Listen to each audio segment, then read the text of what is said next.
નમસ્કાર, આજે TV Bharat news ટાઈમમાં જોઈએ આજના મુખ્ય સમાચાર। રાષ્ટ્રપતિ દ્રૌપદી મુર્મુએ અડવાણીના ઘરે જઈને ભારત રત્ન એવોર્ડ આપ્યો। પીએમ મોદી, રાજનાથસિંહ અને અમિત શાહ હાજર રહ્યા। દિલ્હીના રામલીલા મેદાન ખાતે વિપક્ષી ગઠબંધન ઇન્ડિયા દ્વારા ભવ્ય મહારેલીનું આયોજન કરવામાં આવ્યું। વિપક્ષની 27 પાર્ટીઓ હાજર રહી। રેલી દ્વારા એકતાનો સંદેશ આપવામાં આવ્યો।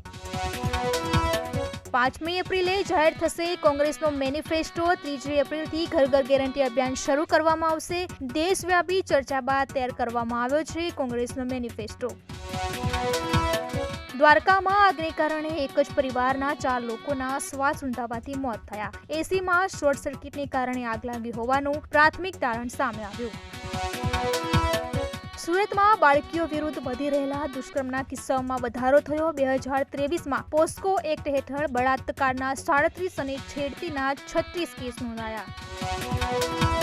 ડીજીવીસીએલના કર્મચારીઓ વિવાદમાં આવ્યા। કર્મચારીઓનો જાહેરમાં ભાજપનો પ્રચાર કરતી તસવીરો વાયરલ થઈ। કોંગ્રેસ પાર્ટી દ્વારા ચૂંટણી પંચ અને જિલ્લા કલેક્ટરને આ અંગે ફરિયાદ કરવા છતાં કોઈ કાર્યવાહી નહીં। જામનગરના નવાગામ ખાતે વિશ્વાસધામ આશ્રમમાં મહિલાના અપહરણની ઘટના સામે આવી। આરોપીઓ વિરુદ્ધ અપહરણ, માર મારવા તેમજ એટ્રોસિટી એક્ટ મુજબનો ગુનો દાખલ કરવામાં આવ્યો। ભાવનગરમાં મરી મસાલા ભરવાની સિઝન શરૂ થઈ। મરચાના ભાવ ઘટતા ગૃહિણીના ચહેરા પર રોનક જોવા મળી।